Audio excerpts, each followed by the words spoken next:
नमस्कार साथियों, मैं जितेंद्र सिंह एमएन क्लासेज में आपका फिर से एक बार पुनः हार्दिक स्वागत करता हूं। हमारे पार्ट्स ऑफ स्पीच चल रहे थे। हाफ पार्ट हमारा हो चुका है, यानी 4 हो चुके हैं, 4 और शेष रह रहे हैं। आज उन्हीं को आगे बढ़ाएंगे। चलिए प्रारंभ करते हैं। सबसे पहले मैं आपसे पुनः एक बार रिक्वेस्ट करूँगा कि जिन भाइयों ने हमारे चैनल को अभी तक लाइक और सब्सक्राइब नहीं किया है वो सब्सक्राइब करें, वीडियो को लाइक करें और अपने साथियों के साथ शेयर करें। पार्ट्स ऑफ स्पीच चल रहे थे जिसमें 4 हमारे हो चुके हैं। अब 4 और हैं शेष, उनको देखते हैं। सबसे पहले देखते हैं हम आज वर्ब को। वर्ब का मीन्स होता है क्रिया। क्रिया की परिभाषा है जिन शब्दों से किसी कार्य के होने या करने का पता चलता है उसी को हम क्या कहते हैं? क्रिया कहते हैं।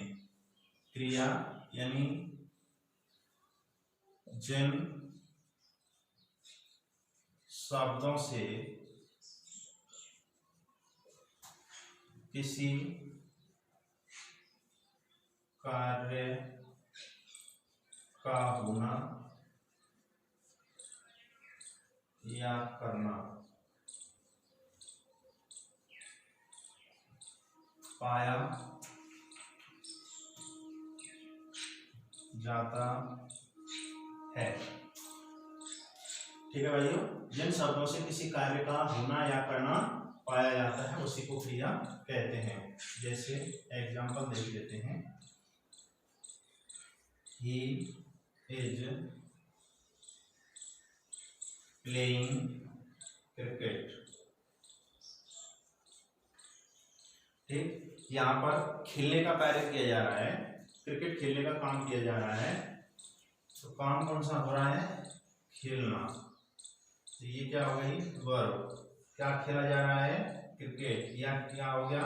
ऑब्जेक्ट। और कौन खेल रहा है? वह है। ये क्या हो गया? सब्जेक्ट।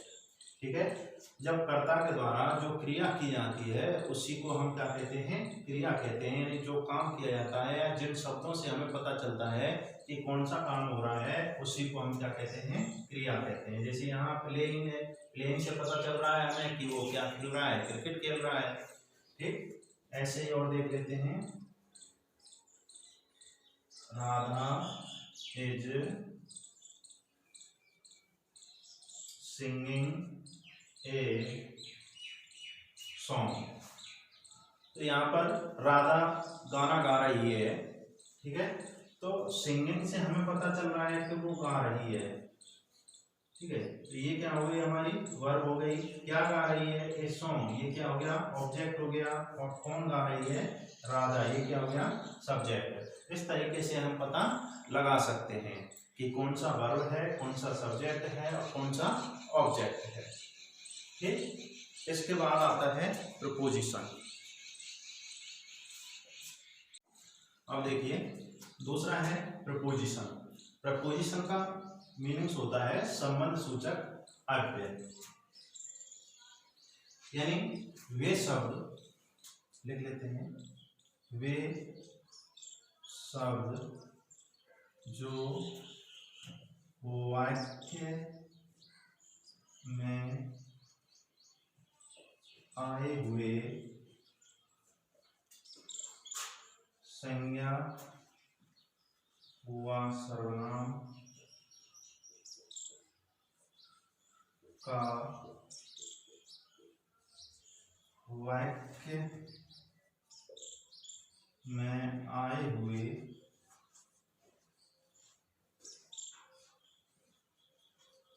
अन्य संज्ञा व सर्वनाम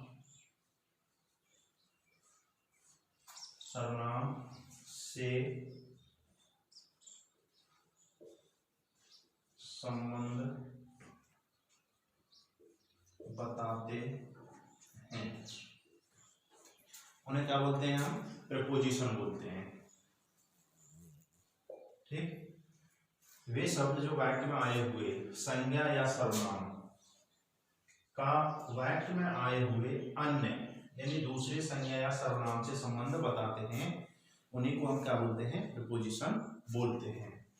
जैसा इसका मतलब क्या है, शब्द है प्रीपोजिशन,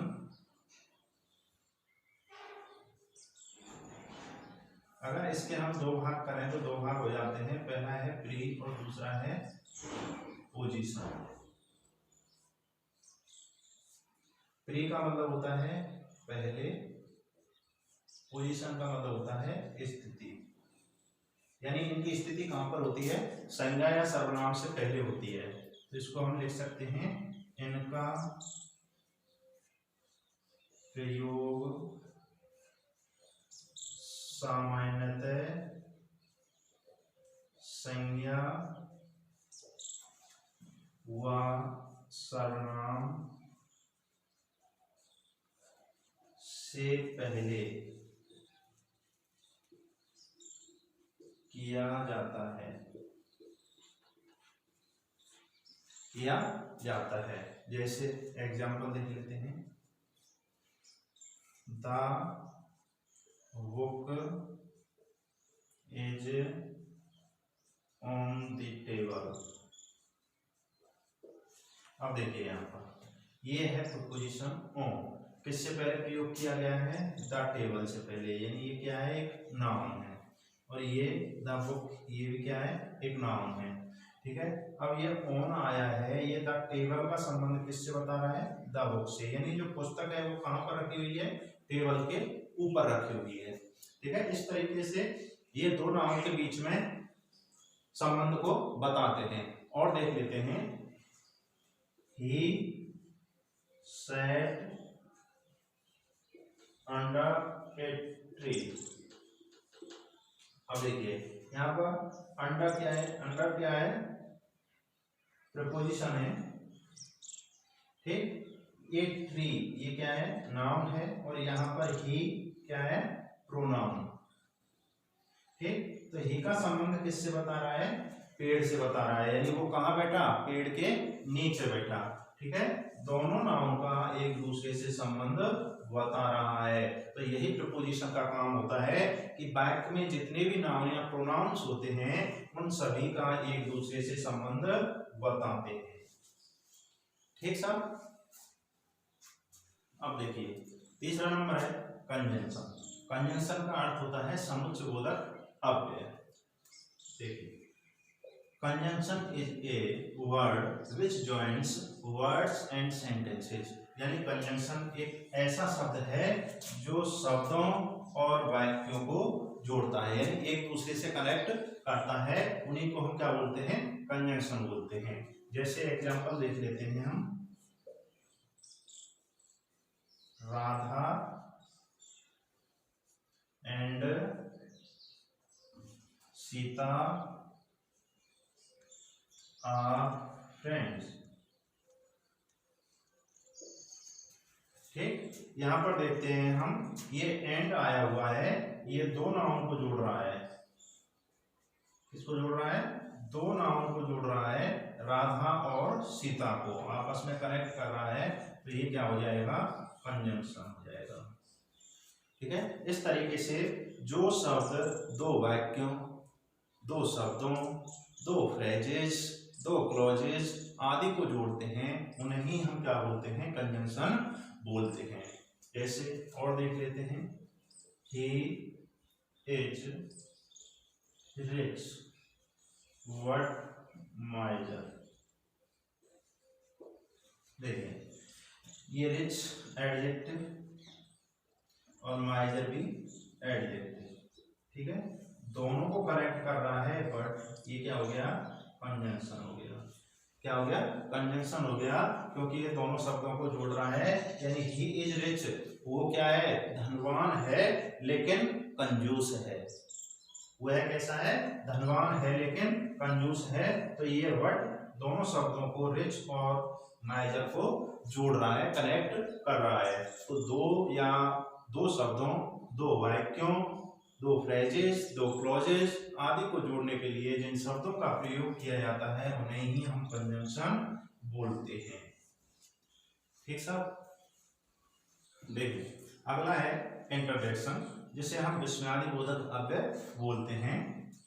इसकी परिभाषा है an interjection is a word which express some sudden feeling, यानी जो हमारी मतलब क्या है अचानक उद्गार होने वाली भावनाएं होती हैं उनको एक्सप्रेस करने वाले शब्दों को ही हम क्या बोलते हैं, इंटरजेक्शन बोलते हैं। जैसे मैंने उस दिन भी बताया था आपको पहले, अगर कोई सांप आ जाए तो आप अचानक से डर जाते हैं, ठीक, कोई घटना आपके सामने हो जाती है तो आपके मतलब क्या है अचानक उद्गार निकलने लगते हैं। अगर किसी मतलब क्या है बूढ़े व्यक्ति को आप देखते हैं, परेशानी में देखते हैं, तो आप कहेंगे अरे यार कितना परेशान हो रहा है बेचारा, ये है वो। इस तरीके से जो हमारे मतलब क्या भावनाएं निकलती हैं, फीलिंग्स होती हैं, उनको ही हम क्या बोलते हैं, इंटरजेक्शन बोलते हैं। अचानक उद्गार होते हैं उनको ही इंटरजेक्शन बोलते हैं। जैसे example, alas poor man is dead, ठीक, यानी जो गरीब व्यक्ति है वो क्या है, मर गया है। ठीक, यहाँ पर जो एलास है इससे हमें पता चल रहा है कि ये कौन सा शब्द है, विस्मयादि बोधक शब्द है। अरे अरे, ठीक, the poor man is dead, यानी बेचारा गरीब आदमी मर गया। तो एक साथ दुख होता है, ये जो शब्द है ये होगा इंटरजेक्शन। ठीक, यहाँ पर ये विस्मयादि बोधक चिन्ह लगा हुआ है, ये जरूर इनके साथ में लगा होता है। और देखते हैं, जैसे खुशी होती है किसी चीज की, we have won the match, ठीक, हुर्रा, खुश होकर के बोल रहे हैं, ठीक है। We have won the match, यानी हमने मैच जीत लिया है। तो ये क्या हो गया, इंटरजेक्शन।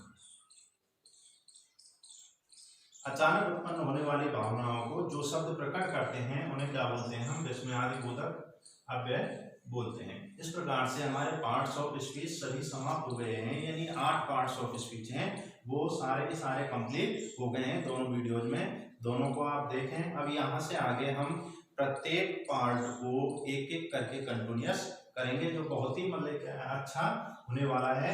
आप हमारे वीडियोस को देखते रहिए और जो वीडियो अच्छा लगे उन्हें लाइक कीजिए, अपने साथियों के साथ शेयर कीजिए और हमारे चैनल को ज़्यादा से ज़्यादा सब्सक्राइब कीजिए।